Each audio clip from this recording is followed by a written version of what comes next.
Welcome back, everyone. My name is Michael, I'm Sam. and this is the Unbearable Truth Podcast. Today, we would like to start off with something from nowandme.com. It says, relationships are a part of human life. In one lifetime, we make uncountable connections that can either help us become the best version of ourselves or can leave us in pieces and empty on the inside. Today's topic is about relationships. Ooh. Yeah.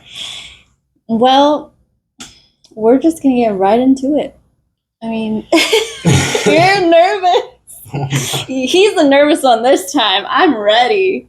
I'm ready to tackle this one. That's the whole point of the podcast, it's the unbearable truth. And yeah, this is the topic for me that would make me the most uncomfortable just because of all the relationships in my life, all the work that I've done individually to improve the relationships. So again, this is about being raw. It's not perfect. It's not going to be every segment is going to flow perfectly. It's a conversation between us, and it's to help others, to show others. Like, again, you can ridicule us, you can tell us what we're doing wrong, you can judge us on the things that we say, but it's to show that it's what we've been through.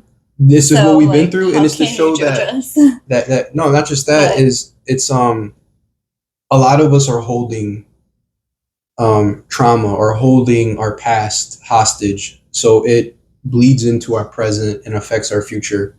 Yes. So we're sharing how we've navigated in our lives to get to the point we are now, so that we're able to have more healthy relationships, right? Mm-hmm. So I have a few points here. For me right away, I'm going to go back to something I said previously, which is we contribute to the patterns of our parents. And I believe that has a lot to do with our relationships. The relationships that we have with our parents heavily affects the relationships that we have throughout our lives with both men and women due to our relationships with our mothers and our fathers. Right? What do you think?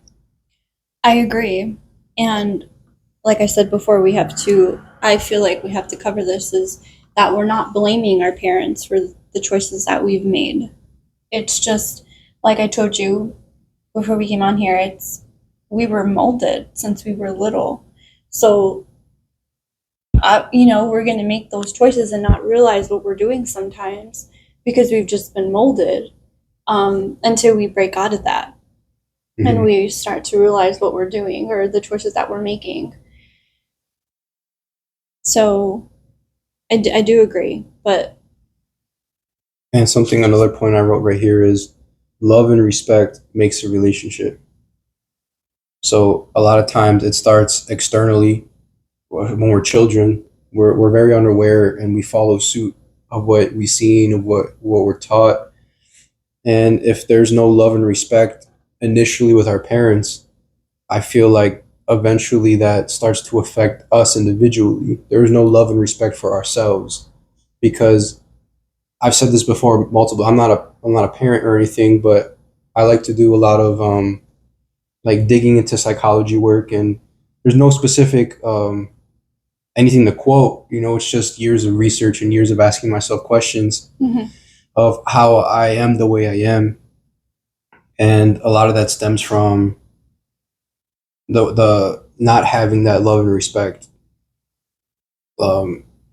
personally, and again, my point was, what parent doesn't really parent, a parent leads and then the kids follow, right? So if a mother or father doesn't communicate well, or a mother and father doesn't display acts of self-love, it's hard for the child to bring that up, to copy that, we just download information. We're like little computers. If you look at kids, their eyes are like wide open and they're downloading everything, like behaviors, the way we react to each other. Like if I'm like, "Ew, Sam, you're ugly," and there's a little kid here, it's gonna, within the next 3 days, that little kid's probably gonna say, sponge. They're gonna say, "Ew, you're ugly" to somebody. It's not necessarily telling the kid what to do. It's about showing them, and I think that's exactly what I said. You summed that we've up all perfectly. Seen that, Yeah. on any, well, it's not a meme, but It's been like quoted out there. You guys, I'm sure everyone's seen that and heard that. Yeah. So it's true. It's true. Yeah. And but we can also have relationships to many things, not just our parents. The point was, a lot of the times our relationships to other things in our lives stems from our relationship with our parents, and it's a cycle. Mm-hmm. And some points that I wrote down was relationships to people in our lives, relationships to ourselves, which I stated, relationship to animals or nature, relationship to boundaries within those set things, relationships to fear and how we respond to it, relationship to substances in our life, whether it be alcohol or drugs or anything that could be recreational, our relationship with that, and my favorite, which would be our relationship to God, which I wrote down without religion, because everyone has their own religion, everyone has their own ways of worship or communicating, but I like to leave all that out and I like to get straight into like the meat and potatoes and just get straight into the connection with God, which is something you can't really get through churches or through anything else. It's more so like sitting with yourself. And that stems all the way back into being alone, right? Being alone helps us reevaluate our relationships with all these things. And I would just like to gloss over all of these throughout the podcast. But let's start with so we don't just like keep it to a relationship with our parents. We'll like dip into it, but let's go into our relationship with people. Oh boy. Yeah, we can't really talk. It's hard to talk about other people's relationships with things or other instances. You know, we're here to be raw. We're here to talk about our relationships, what our issues. I can only see what I can only say what I've seen from friendships, but I can't really explain why they felt the way they felt or went through, why they went through what they went through. Yeah, it sounded weird at first. So, for instance, I mean, on the top, because being alone. Mm-hmm. So, from what I've seen is that some people will feel the need to be with someone because they don't want to be alone. So they end up picking the wrong person to fill just to settle. Yeah. And I've seen like people go through like major anxiety because they don't have anyone there. And thankfully, I don't know what that feels like. But like I said, I can only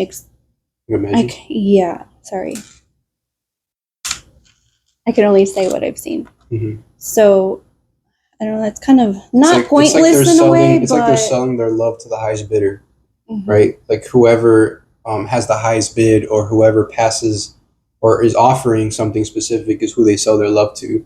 And a lot of times, if that self-love isn't there or that bar isn't set very high, most people in general, because it's not always women, it's everybody, that they sell their love to the highest bidder when they don't know that their love is priceless or themselves are priceless, and they're giving it for $10 or cheap thrills or whatever it is. And again, really quick, there's no judgment here. We're not judging anybody. It's literally getting down to the unbearable truth. And a lot of times the truth is unbearable and it's so uncomfortable to us that we often want to feel victimized by it. For a minute, wait. I think that's why we don't know well, at least for me, like, I don't know. Oh, I know where to start. I can go right into it with me. I don't know how to start with it because I feel vulnerable and it's unbearable and it's something that I'm sharing with all you guys that I've never really shared with just besides the people that I'm actually close to. So no one really knows how I felt or what I've been through, and because you want to close up and like leave, so you never give the person time to understand how you felt. Not just that, but we're telling how many people? Well, right now, I don't know, but eventually it could be. No, I know, but I'm just saying in general, like, who knows how many people are gonna watch this? So that's why I just feel a little like reserved. Yeah. So I'll lead then. Since we're just talking, my personal experience with relationships stemming from the beginning. is I was one that was left alone a lot in my life because you were the one that was always like having stomach issues or having like medical issues.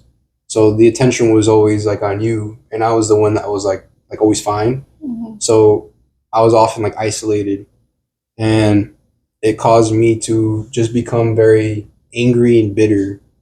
And the scope of that led into all the relationships in my life until I got to the age where I was able to take a step back and look at my life and look at the relationships that failed that I necessarily didn't want to end or fail, but they did, Mhm. and how I played a part in all of that due to my anger and my aggression and my frustration from my life. And, I personally had a lot to play in a lot of the downfalls of my relationships because of my upbringing, or I could say our upbringing, but you're your own person, I'm my own person, so we handled it very differently. Mhm.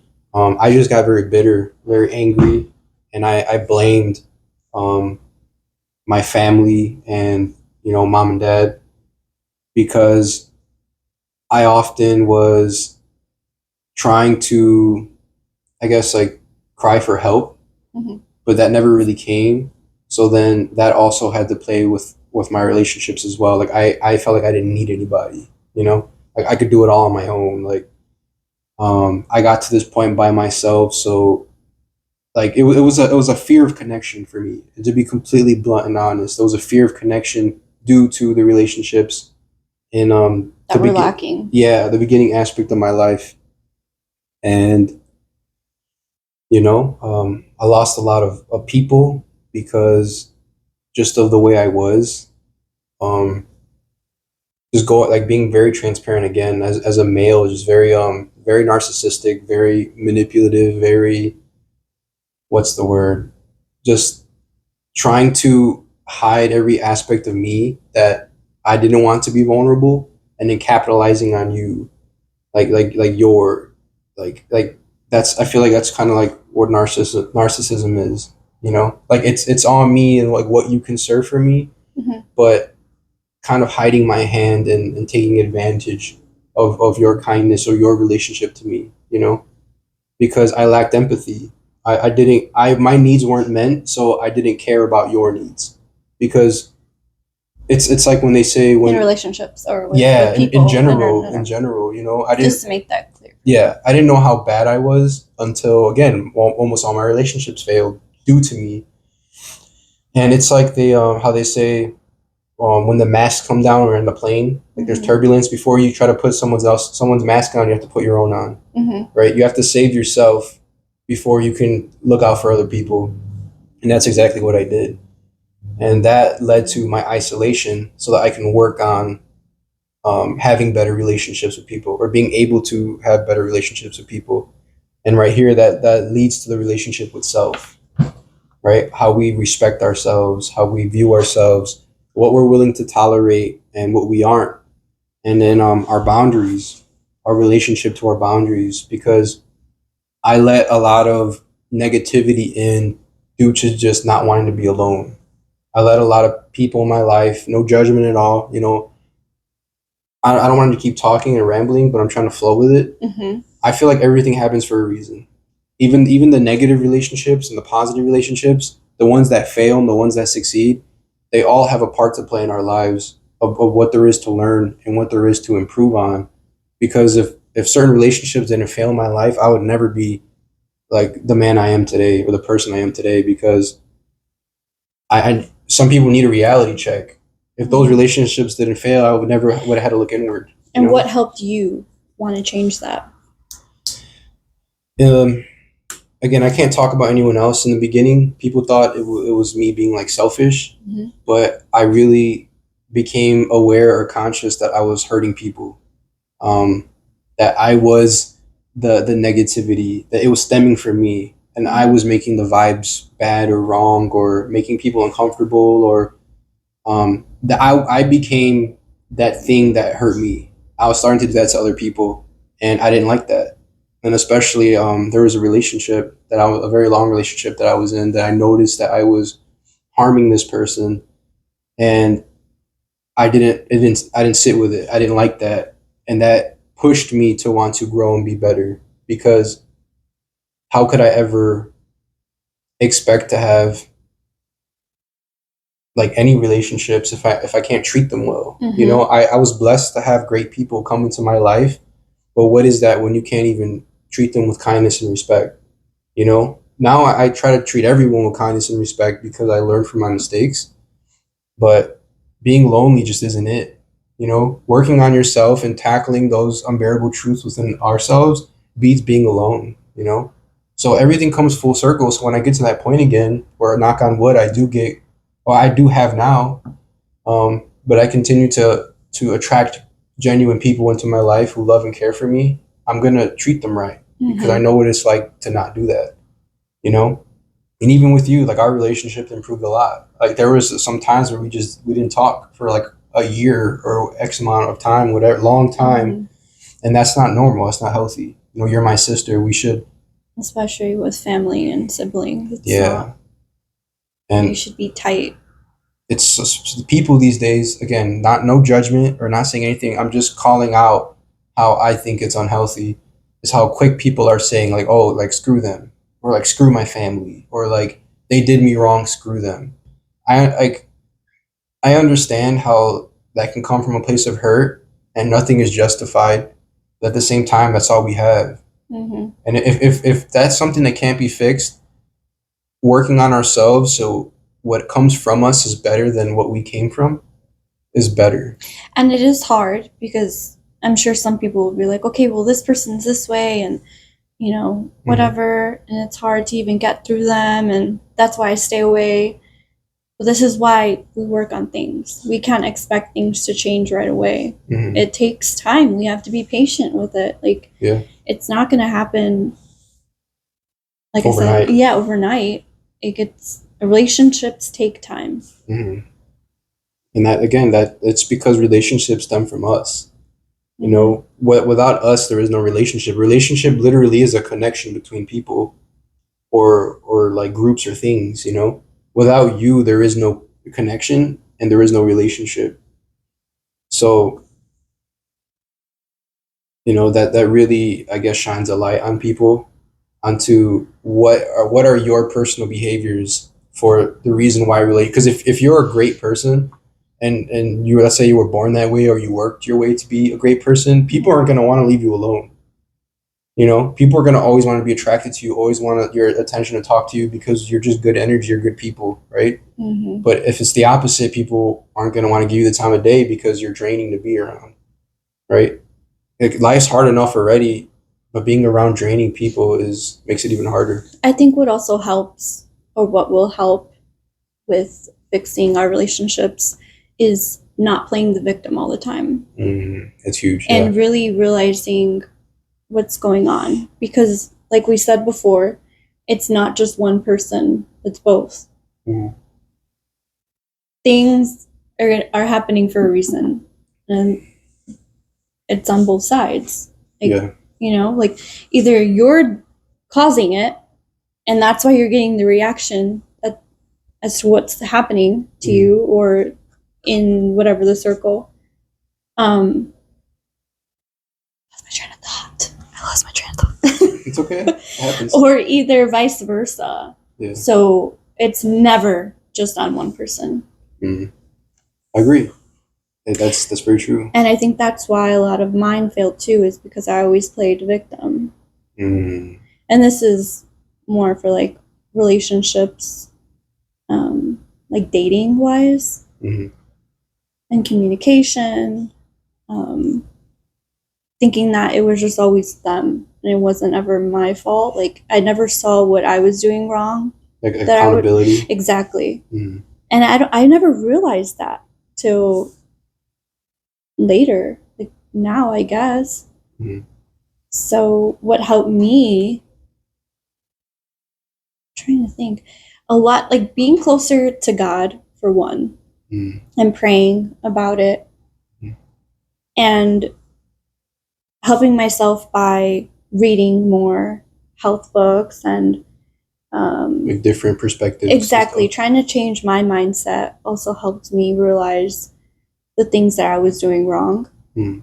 Because you can't keep going through the same motions and the same cycle And expect something different. and expect exactly. That's what Like they you say have insanity to is. change somewhere. Yeah, agree. And like it is very similar. Like we handle our circumstances different, but it does kind of stem how I put here a relationship to fear as well. Like I'm a guy, you know. So what I did is this isn't true about everyone. I don't want to make a generalization, but most people that are big and strong or have a lot of muscle, it's a lot of times they're soft inside. There's like a child, or there's someone that at a time at a point felt weak. Or the ones that inside. act harder Yeah, than like others. it's a You have more of a weak spot. it's a defense mechanism. Mm-hmm. So I describe it as I had a suit of armor on, right? Like I was a warrior. I had a helmet. I had armor, and all I was focused on was strength, like physical strength. All I cared about was strength because I guess I felt so weak or whatever. Mm-hmm. And really, like, you're the sweetest person. You're probably the sweetest person. And I've met a lot of people like that where they, want to act hard and Yeah. They're not. I shouldn't. I'm trying to explain it, but they'll be like the sweetest, most nicest people They're when afraid to be when they themselves, finally though. let that down. Yeah, and it's like the same thing as vulnerability, because when the shield comes off, you're now open for harm. Mm-hmm. And from my experience, what I did is you can't have that sole pursuit of strength is of the ego, and it causes isolation, and that's exactly what happened to me. Is I became isolated in my pursuit of strength, which is never ending. And Mhm. instead of focusing on the people that were in front of me, the people in my life, the people who were giving me the love or surrounding me so I wouldn't get hurt or damaged, I completely ignored that. And I just was like dead focused on my pursuit for strength. And I got there, but when I got there, it was like me on top of a hill that was alone. Like it was just me alone. Mm-hmm. And it was just very sad because I cut the cords of connection from everybody, and all I had was strength or whatever. It's kind of like when someone pursues money and then ignores everybody, and all they have is just a pile of money. Like they just have nothing. Mm-hmm. So, I mean, I'm just, huh? Keep going. Fine. It happens. No, we can edit this, right? We don't have to. It's fine. Anyways, what I was saying was I just had to go through a point in my life where I understood where I went wrong, which I'm grateful for, because if not, I just would have been a very, lonely person still, and probably not would have been here because I would have been still angry. But what I did is I started to take off the armor. Like I started to take off the pieces of armor one by one, piece by piece, and with that, accept that the relationship with fear that came with it. The relationship with being vulnerable and understanding that what I thought kept me safe wasn't really keeping me safe. It was keeping me from people, because people are going to hurt you regardless. It's life. Like how I said, everything happens for a reason. Mm-hmm. You gotta just keep going. Yeah. And literally. I don't know how I do it. I feel like everyone that I've met so far, that's one of the things that they've always told me was that they stopped being who they are, stopped showing love because they always got hurt. And that wasn't ever my problem, thankfully. Mhm. I always just, still love the person no matter what, no matter how many times I've gotten hurt. I had other issues like communication and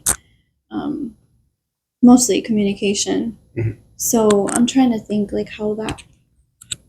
I think just going in like you've never been hurt before.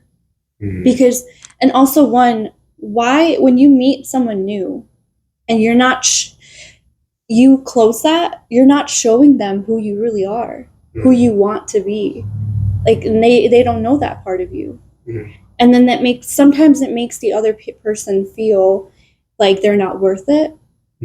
as well. Which, I mean, in a way, you are worth it. But like, I see what you mean.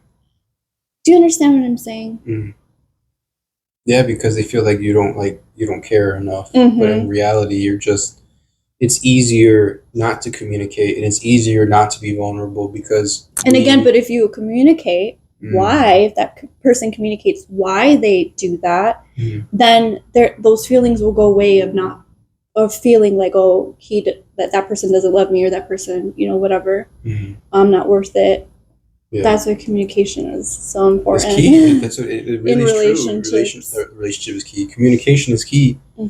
And to add on to that as well is, so for my, I talked about a lot of my personal struggles came from what I thought was mom and dad's inability to show me love, because I was a kid, or I'm a person in general that needs a lot of mental stimulation, and I'm an adult now, so I can stimulate myself.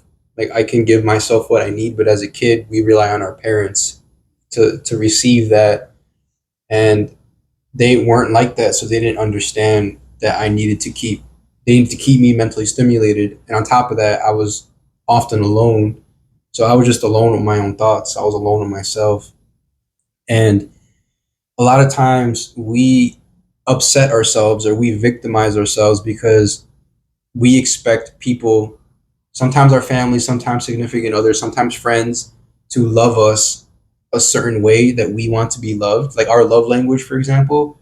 But there's like, for example, I want my love language to be physical touch, so I expect you to hug me, right?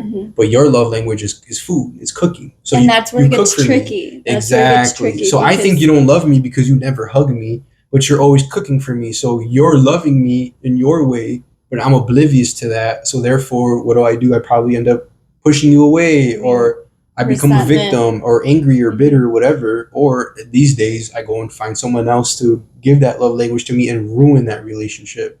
Not realizing what I had that was good. But if there was communication, like you said, which is key, we would understand that we just literally weren't seeing eye to eye, but we were always loving each other. I believe also being patient with the person and really getting to know them. Yeah. And that intimacy, I honestly think that's what's lacking, is being patient with one another and really getting to know the person, because we want something right away. We want something to be done, and we're not receiving it. So it's like, okay, whatever. And I think that comes from people's lack of relationship with themselves. A lot of people don't take the time to know themselves, so they're that quick with other people. So if you've never talked to yourself and you don't know what your love language is, which could be physical touch, you're not going to know what to expect from someone else, and then you're just knowing you're not getting what you want to get, right? Because we need to ask ourselves questions. We need to go on dates with ourselves. We need to take ourselves out. We need to know what we like, because therefore that improves the relationship with other people, because we tell them, I like XYZ. And then if they like you, they'll show the effort in fulfilling those things. Not just that, I don't think we necessarily have to tell them what we like. Well, it's like an example, you know what I mean? Yeah. But as in communicating, That's, you have to be observant of the person, especially if you like them, especially if you love them. Yeah. You have to be observant, and then you'll catch on. They don't even have to tell you. Like, you will know, you'll see it, depending on the situation. And I'm only saying that because I've been through that in my relationship. I was observant, and I was able to, I guess, figure things out. And then I'd go ahead and communicate it. And half the time, I mean, 50-50. Like, there's a chance that I was right. Yeah. But you always have to communicate that too, because you're not going to be right all the time. Oh, yeah, I agree. God, you getting closer to God is what also helped you through all of this. Yeah, improving the relationship with God, which is something that I believe is possible for everybody. It's just the whole ask and you shall receive. For me personally, I got lucky in a way where I didn't find God, God found me, type of thing. or like I didn't go to church and just decided to change my life around. Like literally, God made Himself known in my life, and through that, I was able to develop the relationship from that. Which now all I do is I help other people with their relationships with God through my understanding of my own. It's kind of like a relationship coach, you know. But I think He always shows up, no matter what. He's if always you want to showing see up. it, yeah. But if you're not seeing it, It's like I love this It's- one. It's like it's from like The Pursuit of Happiness, where is that a movie? yeah. I don't It's think with I've ever seen it. it's with what's his name? Will Smith. It's what Will Smith and his son Jaden Smith. It's when Jaden Smith was like that there was a man and he was stuck in the ocean and he was praying to God and he was like, God save me, God save me. And then a boat came and they said, no, get on. And the guy was like, no, I prayed to God and I asked God to save me. Okay. And then the boat left. I think I saw and like little clips. Another boat came and then it was like, hey, get on. And the guy still was like, well, no, God's going to save me. And then the boat left. And then he prayed to God and he's like, God, why didn't you save me? He's like, I sent you 2 boats, dummy, you know? Yeah. Like, it's like we need to see the blessings in our life. And that went all the way back to why I even started to work on myself was I had to see. You need to be able, you have your eyes to be able to see more than just what's in front of you. You know, you need to be able to read the room, kind of like literally, like understand that you walk into a room and people are happy to see you, or you walk into a room and people, it gets quiet.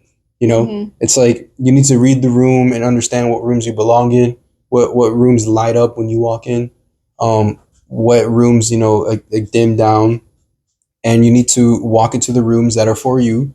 And if you have to walk into the rooms that aren't for you, leave it brighter than what it was when you got there, you know. And going back to the relationship with God is like, for me, like how I build upon my relationship with God is I pray.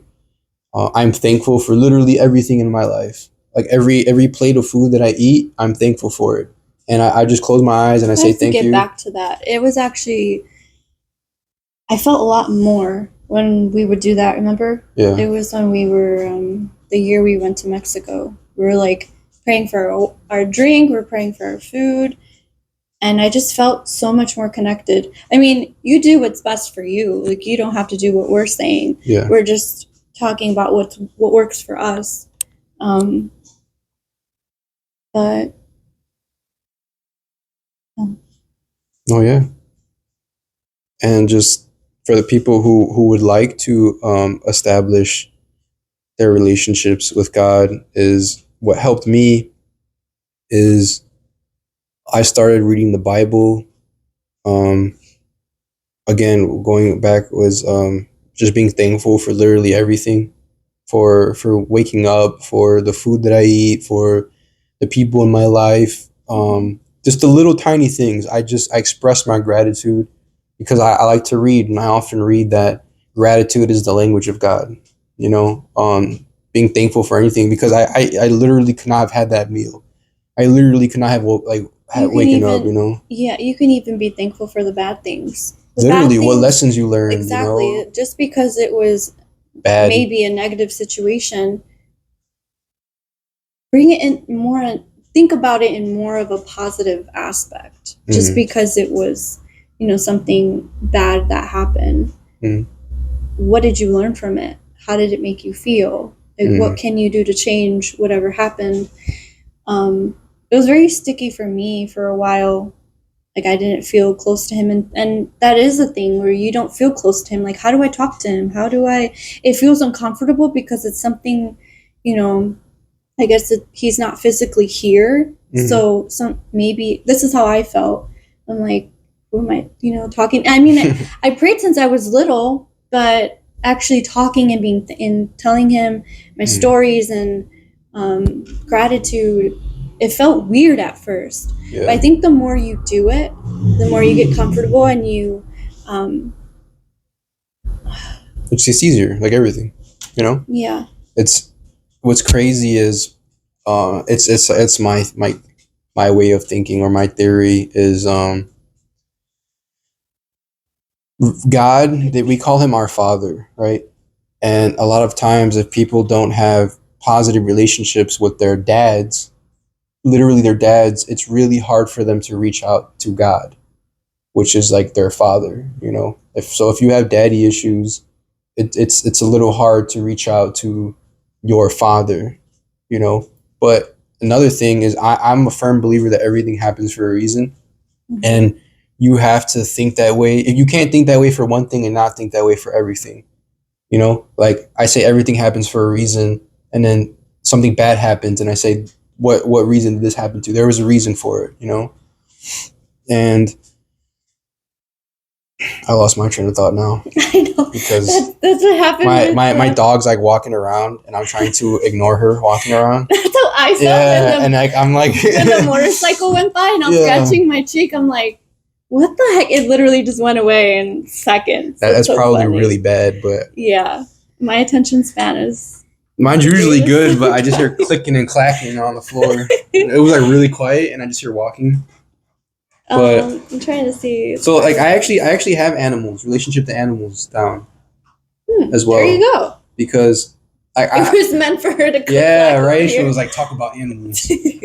I like to think all of these things connect because they all come from self.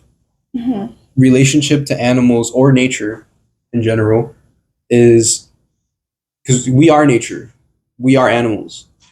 It kind of blows my mind how people tend to hold themselves to a higher standard of nature. Like they're like ill nature, but we came from nature. We are nature, you know, and not just that, but we're sharing the planet with them. Like this isn't just our home. It's their home. Like we're all living here together. Yeah, that's true. You know, and I don't know if you've ever done it, but when you're not like feeling yourself, you go out into nature. You ever sit with the trees?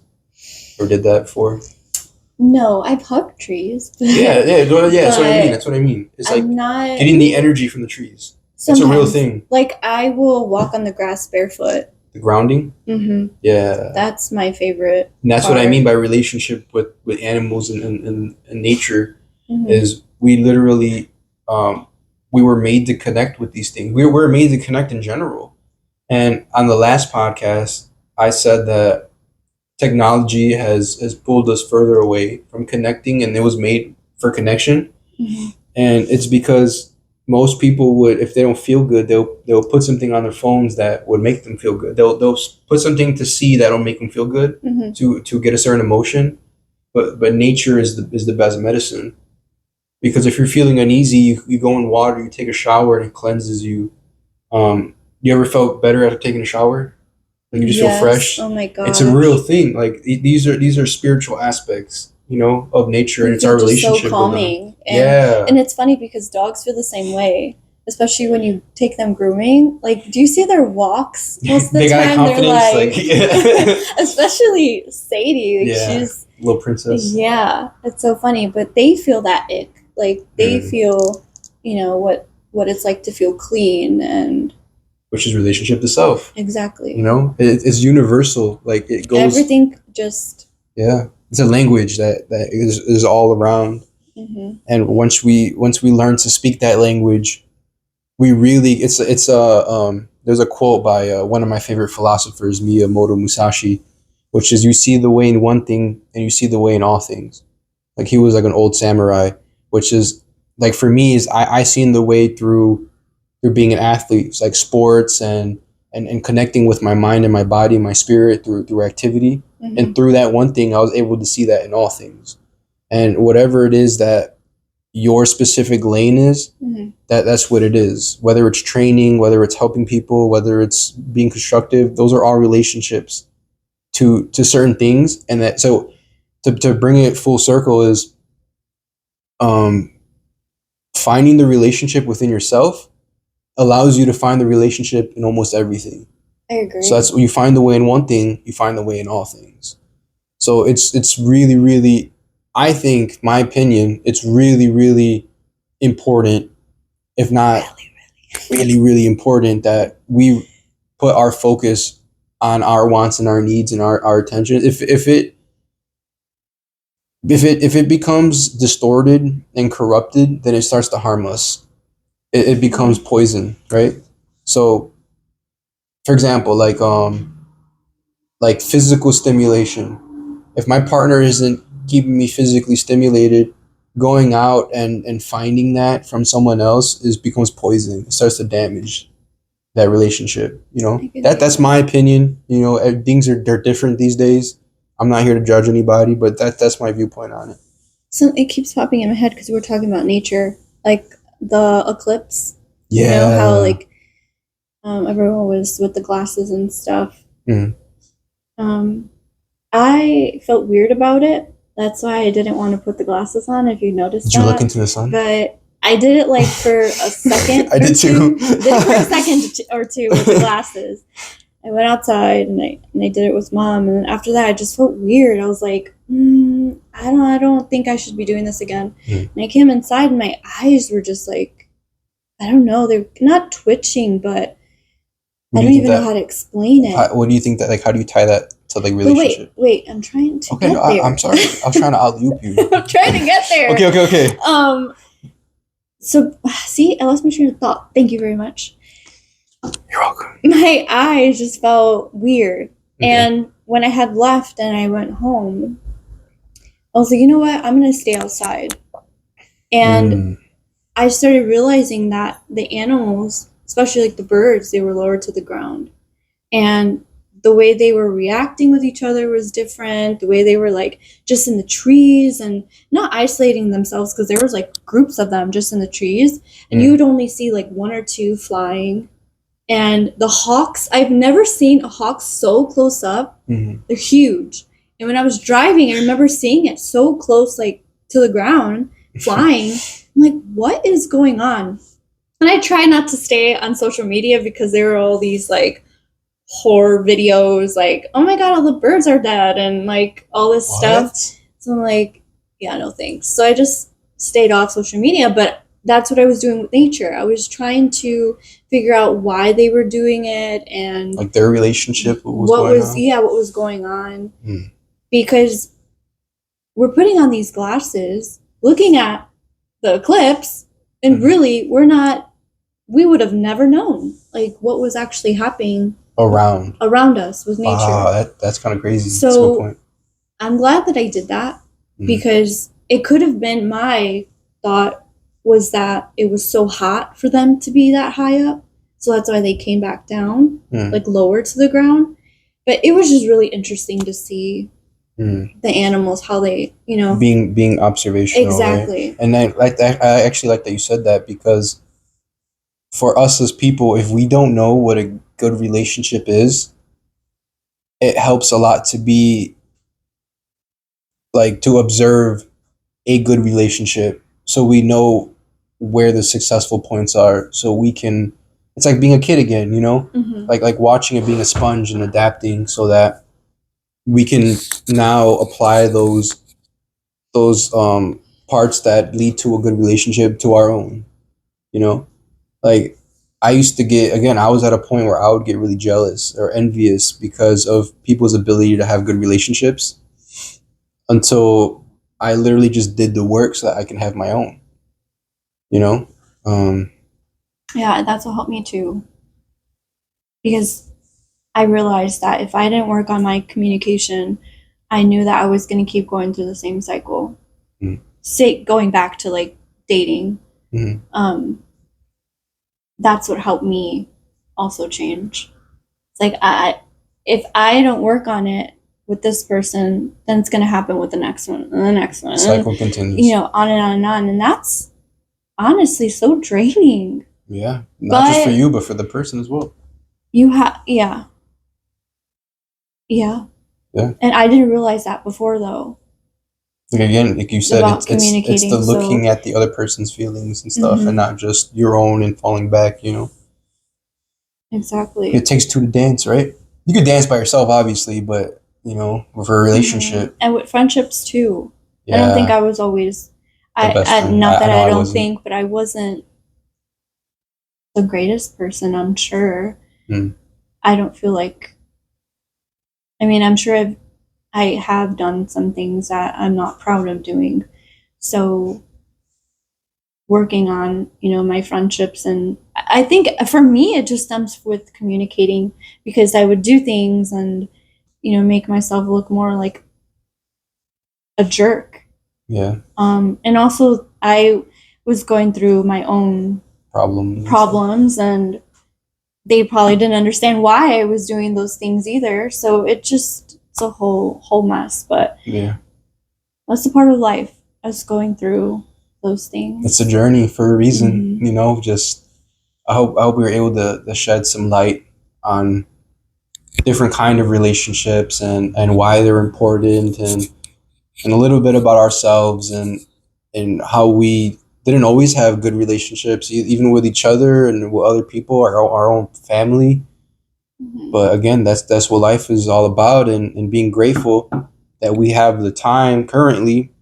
If you have the time right now to view this, which thank you, you have the time to hit somebody up that you've been afraid to hit up, to work on that relationship. I think about it. What is one thing that you would like to work on? Yeah. That could improve your life and improve the lives of those around you. Right? So that was good talk. And that wraps it up. Yeah. Thank you guys again. I'm going to say this every time. Thank you to all those who share. Thank you to all those who support. Thank you to all those so much who give us feedback, all the love, all the negativity that we haven't heard yet. Thank you for that as well. It's all constructive. Until next time. Thank you guys. Bye.